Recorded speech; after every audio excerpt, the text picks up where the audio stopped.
कि मुसलमानों को सरकार पर भरोसा नहीं।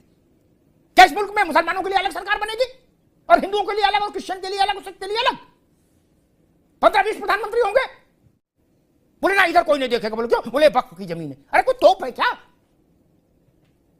ये बाबर लेके आया था घोड़े पर रख के वक्फ की जमीन। अभी अयोध्या में सेना की 13,000 एकड़ जमीन अडानी अंबानी और रामदेव को दे दी गई है। सेना की जमीन 13,000 एकड़। और ये अखबार, एक भी मुसलमान का बच्चा बिना अच्छे स्कूल में पढ़े नहीं रहता। ये वक्फ का पैसा जा कहां रहा है? ये दूध की नदियां बह रही है ना, इनमें पाइप किसने लगा के अपने घर में ले गया?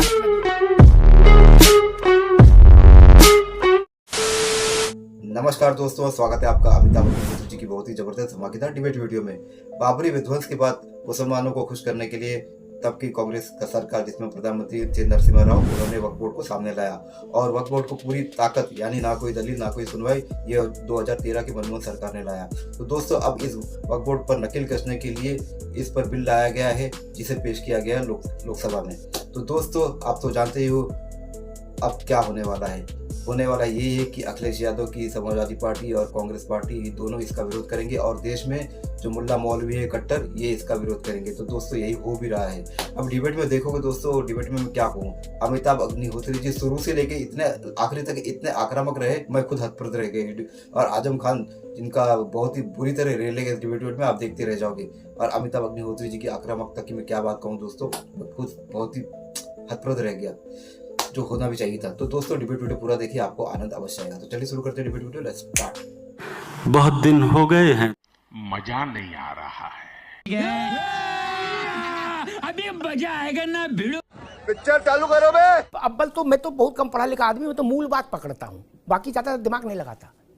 9 लाख एकड़ जमीन और उससे पैदा होने वाले पैसे को मुसलमान के गरीबी में बांट दिया गया होता तो मैं पत्रकारिता छोड़ दूं, अगर देश में एक भी मुसलमान गरीब रह जाता। क्या सही, बिल्कुल सही। अजब ड्रामा फैलाए हुए हो सब लोग मिलके यार, तमाशा बना के रख दिया मुल्क को।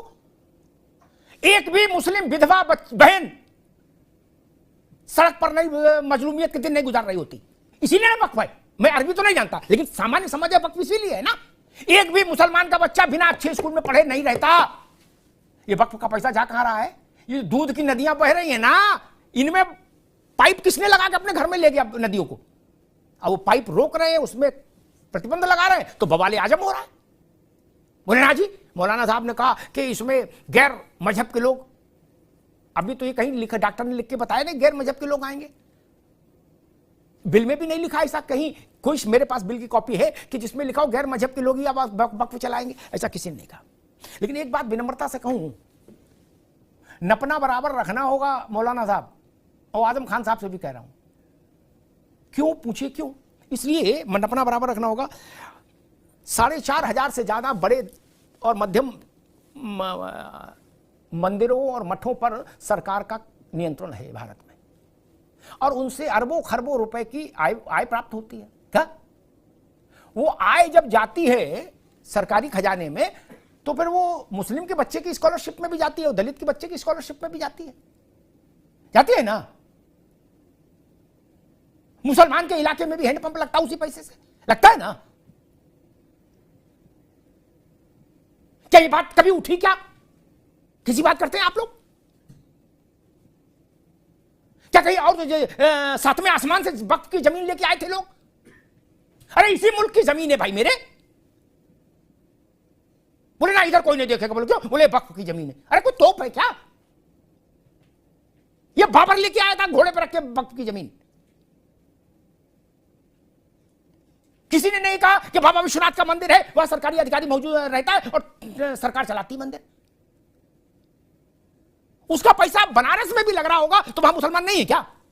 है ना मौलाना साहब? क्या कभी कहा कि ये हिंदू धर्म के पैसे से बना हुआ रोड है, इस पर मुसलमान नहीं चलेगा? गजब बात है। हम अपना टिफिन छुपा के रखेंगे और दूसरे के टिफिन में कहेंगे सब लोग मिल भाईचारा बनाओ, ऐसा तो नहीं चलेगा ना। टिफिन तो दोनों खोलेंगे टेबल पे, एक भाई एक चारा, ही नहीं चलेगा भैया। अपराध करे हमारा वक्फ है, बोले इधर देखना नहीं, हाँ देख लिया तो दंगा हो जाएगा। और बाकी सब में संविधान चलाओ भाई। और पूरी निजामुद्दीन औलिया जाइए, ठीक, वहां जो करता धरता है उनका रंग भारत के गरीब मुसलमान से नहीं मिलता। उनकी देह की खुशबू भारत के गरीब मुसलमान से नहीं मिलती। अजमेर शरीफ चले जाइए, वहां जो करता धरता है उनकी शक्ल मिलती है जुम्मन से? नहीं। उनके रंग मिलते हैं शरीर के? नहीं। कौन लोग कब्जा किए हैं भाई? और जुम्मन वहीं खड़ा है, उसको एक कटोरी बिरयानी मिल जाए इतने बहुत है उसके लिए, मजार के बाहर, दरगाह के बाहर। और जो दरगाह के अंदर है उनका जलवा बढ़ता जा रहा है अल्लाह के फजल से। गाड़ियां मर्सिडीज और पजारो होती जा रही हैं। इसके लिए खोला गया है ये वक्फ। आजम खान साहब, ऐसा नहीं था कि कानून की कमी थी। सरकार को अगर कोई रिफॉर्म करना चाहती थी तो पहले जो कानून थे उसमें तो कुछ किया होता। सरकार ने कुछ भी तो नहीं किया। एक तरफ सरकार कहती है कि हम मुसलमानों के एक हाथ में कुरान देना चाहते हैं, दूसरे हाथ में कंप्यूटर देना चाहते हैं, लेकिन आधुनिक मदरसा जो चल रहा था, आधुनिक टीचर थे, वो सरकार बंद कर देती है। और आधुनिक टीचर, आपकी जानकारी के लिए मैं बता दूं, हिंदू और मुस्लिम दोनों होते थे। ऐसा नहीं कि वो सिर्फ मुस्लिम होता था, लेकिन वो सरकार ने, केंद्र सरकार ने वो ग्रांट बंद कर दी। तो सरकार की कथनी और करनी में फर्क है। मुसलमानों पर सरकार का भरोसा नहीं है, इसमें कोई आप कुछ भी कह लें, ये बात बिल्कुल शीशे की तरह साफ है। अगर सरकार को पहले मुस्लिम समाज को भरोसे में लेना चाहिए। मैं नहीं कहता कि हमें समाजवादी नेता की हैसियत से भरोसे में ले, बिल्कुल नहीं, हमें ना बुलाएं, लेकिन जो मुस्लिम समाज की नुमाइंदगी करता है, जिसको वो समझते हैं, उससे तो डिस्कशन कर लेते हैं कि भाई आप क्या चाहते हैं, कैसे चाहते हैं। लेकिन सरकार ने ऐसा कुछ भी नहीं किया। सरकार कहने के लिए बहुत बड़ा पुलिंदा कह रही है, लेकिन प्रैक्टिकली में सरकार ने ऐसा कुछ भी नहीं किया जिससे मुसलमान को भरोसा हो सके। 3 तलाक की आप चर्चा कर रहे थे, मनीष जी बहुत गुणगान कर रहे थे। 3 तलाक मुसलमानों की कितनी बड़ी समस्या है, ये मुस्लिम समाज में जाइए तो आपको पता चलेगा। पाकिस्तानी सीरियल बहुत अच्छे बनते हैं मौलाना साहब, उनको देखो आप कभी भी। पाकिस्तान के जो सीरियल, क्या हर सीरियल में एक ही कथा है, निकाह, तलाक, तलाक, फिर निकाह। क्या लग रहा है सब उसी के बीच में घूम रहे पूरा पाकिस्तान? क्या इसके अलावा कोई विषय नहीं? मुझे नहीं पता, आजम खान साहब कह रहे कि ये कोई विषय नहीं था हमारे लिए। खैर, 3 तलाक से दुखी महिलाएं आती थी सामने, उनकी पीड़ा देश सुनता था। और एक बात जो आजम खान साहब ने कही वो मुझे अटपटी लगी। कोई मजहब अगर ये कह दे, पूरा मजहब की तरफ से कह दिया जाए कि मुसलमान इस सरकार पर भरोसा नहीं करता, ये खतरनाक चीज है। आजम खान को भरोसा नहीं हो समझ में आता है, मौलाना नदीमुद्दीन को भरोसा नहीं समझ में आता है, लेकिन अगर आप ये कह रहे कि 16% माइनॉरिटी को भरोसा नहीं, देश पर अलग देश बनाएंगे क्या? आप अलग सरकार चुन के लाएंगे अपनी? नहीं, अरे एक मिनट, ऐसे नहीं, आजम खान ऐसे नहीं, आप अलग सरकार चुन के लाएंगे? एक अजब बात, कितनी खतरनाक बात है। आप दूसरी सरकार चुनेंगे और ये गवर्नमेंट ओनली फॉर मुस्लिम, ये चाहते हैं क्या? नहीं, ये नहीं चलेगा। ये भी गंदा विचार है, इसकी मजम्मत होनी चाहिए मुसलमानों की तरफ से भी। रुक जाओ भाई, आजम भाई रुक जाओ। उत्तर प्रदेश में मुलायम सिंह जी की सरकार थी, 3 बार वो रहे, अखिलेश यादव रहे 1 बार। क्या किसी ने कहा कि पूरे उत्तर प्रदेश के हिंदू को समाजवादी पार्टी की सरकार पर भरोसा नहीं? नहीं ना, मतभेदता हो सकती है, लेकिन ये वक्तव्य खतरनाक है। ये जिन्ना के स्कूल का वक्तव्य है कि मुसलमानों को सरकार पर भरोसा नहीं। क्या इस मुल्क में मुसलमानों के लिए अलग सरकार बनेगी और हिंदुओं के लिए अलग और क्रिश्चियन के लिए अलग और सिख के लिए अलग? 15-20 प्रधानमंत्री होंगे? कैसी बात हो रही है, मैं समझ नहीं पा रहा। देश को कहां ले जाना चाहते हैं आप? नहीं, ये नहीं चलेगा। नहीं, अभी अयोध्या में सेना की 13,000 एकड़ जमीन अडानी, अंबानी और रामदेव को दे दी गई है। सेना की जमीन 13,000 एकड़, और ये अखबारों में छपा है, मैं अपने तरफ से नहीं कह रहा हूं। अगर मनीष जी चाहे गूगल में तब तक सर्च कर लें, 13,000 एकड़ जमीन दी गई है।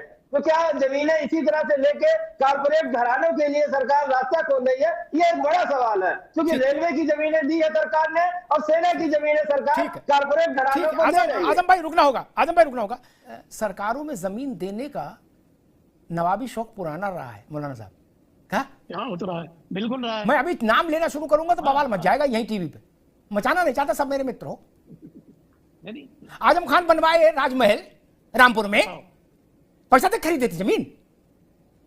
अरे गवर्नर को रात भर जगा के रखा, बोले तुरंत दस्तखत करो, आज ही सब अध्यादेश लागू करना, और जीवन भर यही चांसलर रहेंगे। क्या? सैकड़ों हजारों एकड़ जमीन। बोले अमशान समशान कुछ नहीं, बोले बुलडोजर चला दो, रात में खाली कराओ। डीएम एसपी खड़े होकर खाली करा दिए, बस्ती की बस्ती। नहीं, पता है ना कहां था वक्त, कहां था कानून, कहां था जुम्मन? उसमें जुम्मन भी मर गया, पता है आपको? ननकू तो मरा ही, जुम्मन भी मर गया उनके बुलडोजर के नीचे खड़ा होकर। वो गरीब है, जमीन नहीं दी क्या? दादरी के पास रिलायंस को जमीन नहीं दी थी क्या? जिसमें वीपी सिंह ने आंदोलन शुरू किया था और राज बब्बर आए थे ट्रैक्टर चलाने, नहीं दी थी क्या नेताजी ने? वो गरीब आदमी थे, वो जनता फ्लैट बनाएंगे वहां। आजम खान, हमको मालूम है जन्नत की हकीकत क्या है मित्र, कहां चक्रों में पड़ते हो? ये बातें ठीक नहीं, ये बहुत घाव फिर रिसने लगते हैं, जख्म आप कुरेद देते हो फिर रिसने लगते हैं। गरीब मुसलमान अगर मुझसे कहेगा आके कि अग्निहोत्री साहब ये कानून खराब है, अभी वक्फ की जो व्यवस्था अच्छी है, मैं पहला व्यक्ति होऊंगा जो इस विधेयक के खिलाफ अपनी आवाज बुलंद करूंगा। मुझे किसी का भय नहीं, ये बात मौलाना साहब भी जानते, कौशल जी भी जानते, मनीष जी भी जानते, आजम खान भी जानते। लेकिन गरीब आदमी मुझसे कहे आके, पेट में दर्द किनके हो रहा है? जो जमींदार हैं क्या, जिनकी कोठी में 10-10, 20-20 गाड़ियों की फ्लीट खड़ी है, वो करे वक्फ का ठीक। अरे आपका वक्फ से लेना देना क्या यार, गरीब के लिए है वक्फ, आप क्यों दिमाग लगा रहे हो उधर? ये नहीं पूछूं जिनके बच्चे स्कूल नहीं जा रहे वो कहां हैं? सवाल कौन उठा रहे? जिन्होंने ड्राई क्लीनिंग पर 300 रुपया देकर कुर्ता पजामा कलफ लगा धुलवाया है क्या, और मुंह में पान और हाथ में किमाम लेके करे अमा ये ठीक नहीं है कानून। क्यों? क्योंकि मेरी कोठी 505 करोड़ की बन चुकी है और उसमें 20 गाड़ी अंदर खड़ी है क्या, और बतख वगैरह बटेर वगैरह हम वहीं पाल लेते हैं, वहीं मारी और वहीं पका ली। वो वक्त की बात कर रहे हैं।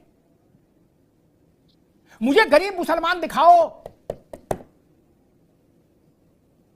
निजामुद्दीन औलिया के दरगाह के बाहर जो लोग भीख मांगते हैं, मौलाना साहब बड़ी दुख से कह रहा हूं, और अजमेर शरीफ में जो भीख आएंगे अभी जो भीख मांगते हैं, वो खड़े होकर कहेंगे ये कानून ठीक है, अच्छा है, इसने हमारी जिंदगी बदल दी, तो आप जो कहिएगा तो हार जाऊंगा।